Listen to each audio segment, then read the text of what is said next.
Time for Fowler's Facts. We bring in the king of the calculator, Clinton Fowler. Last week, you talked about parody. I would love to do it again because we have even more parody, but we cannot spoil this moment. Let's drill down on Aaron Plessinger and this very popular win. Give us some of the data behind this. Yeah, what an awesome weekend to see Aaron Plessinger get his first career victory. He's now the 68th winner in Supercross history. And the cool part really is the win is just capping one of his best seasons ever. It is the best season ever, 3 rounds into it. He's got 60 points, a 1-point lead over teammate Sexton, sits in first, got the red plate. His last season that he was even close to this was in 2022. He only had 54 points at that time. He sat 6th in the championship. That's the only other time he had a top 5 3 rounds in. And so, JT, I look at this, he's got consistency. He's the only rider with top 5s in every single round. He's gone 4-5-1. It's a different Aaron Plessinger relative to everybody. What's the difference for him this year? I think he's really comfortable with the motorcycle. And when you talk to him, there's just this air of confidence with him. And I picked up on it before the race at Anaheim 1. He just looked so comfortable where everybody was so nervous, and you could see the nervousness in their face and their eyes and just body language. And he was not that guy. He just looked like, it's another Saturday. I'm here, I'm prepared, I'm ready. And his results have really backed that up. So whatever they sorted out with the motorcycle, whatever he's figured out with his own riding and technique, he just looks like a different guy, and he's ready to be the guy with that red plate. And it's showing up on Saturdays, which is the most important part.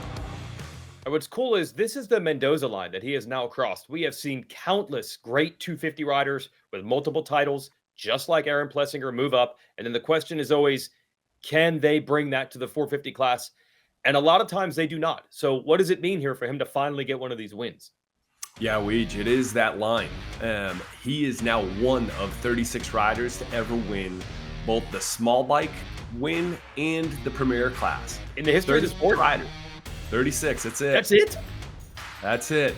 Wow. And you look at the gate today, Weege, you look at it, there's 7 riders that have done it, right? You got Eli Tomac, Roxon, Cooper Webb, Chase, Justin Barcia. Jet's now done it as of the first round here, Anderson, and now Aaron Plessinger.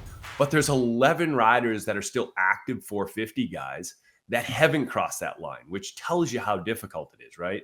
You've got guys like Adam Cincerillo, Christian Craig, Colt Nichols, Dylan Ferrandis, like Hunter Lawrence still sitting there. So it's just interesting to see that line is so hard to do. And JT, what is it about it? What is it that the shift into that 450 class that makes it so difficult to get that win?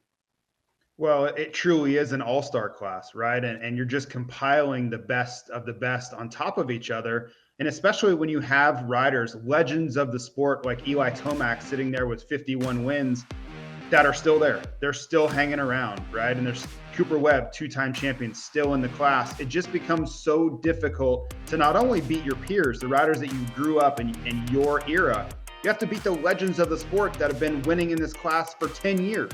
So it's a really difficult thing to kind of wrap your head around, that you not only have to beat the best of the best that you grew up with, but you also have to beat some of the best riders that have ever done it. That's what it takes in 2024 to win in the 450 class. Another thing here, so Plessinger has the cowboy thing going. He's not from Texas. He's not from Arizona. He's from Ohio. But let me tell you, there's parts of Southern Ohio, not too far from Kentucky, that actually fit his mold better than you'd think.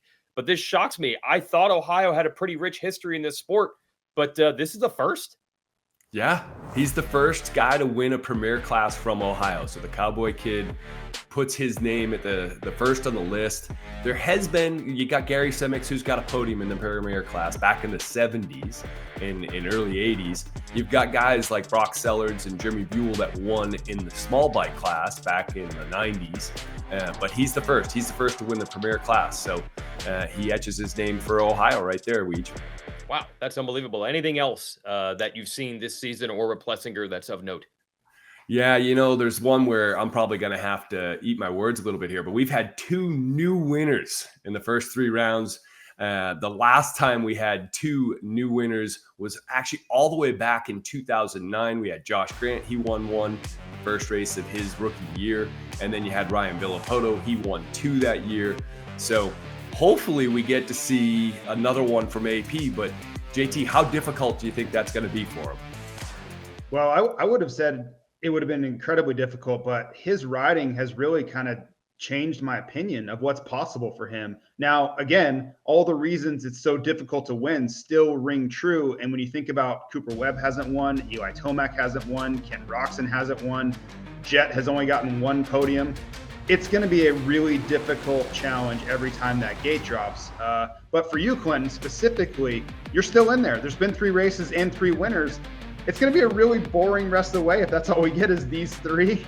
But your prediction of 3 winners still holds true. So I'm going to go easy. I'm not going to get crazy and tell you're wrong yet, because mathematically you're still correct for the moment. I got a week You're to on go. some dangerous turf. Yes, Clinton, race day live. You and JT battled at Anaheim. You like your chances of only 3 winners now? It's not looking good right now. It's not looking good given this parity that you guys talked about earlier, and seeing AP and Jet up there as new winners this year. I think I'm in trouble for my prediction of 3 winners, guys. If it comes to more surprising race results, sometimes it's fun to be wrong when you don't predict that. So, hate to say it, I think I'm going to root against you here. Yeah, I'm okay with that one, Weege. All right, we'll see you at Anaheim. Thanks, guys. Before we go, let's show you how to watch our next 2 races in this series, because we do have a change coming, a day race at Detroit. But first, Anaheim 2, we've changed those as well. We're matching the West Coast events with Eastern time. The gates will drop at 8:30 Eastern this Saturday, and you can watch the racing exclusively on Peacock or the Super Motocross Video Pass. And Race Day Live starts at 3 Eastern from Anaheim this upcoming Saturday. But let's mention Detroit here the next weekend. That will be a day race, 3 o'clock, and that is so we can go live on NBC, which is always a huge boost for the sport. Hi folks, Lee Diffie from NBC Sports here. If you truly enjoyed what you just watched, you can get more news, interviews, and highlights by subscribing to the Motorsports on NBC YouTube page. You can get it all, so go for it.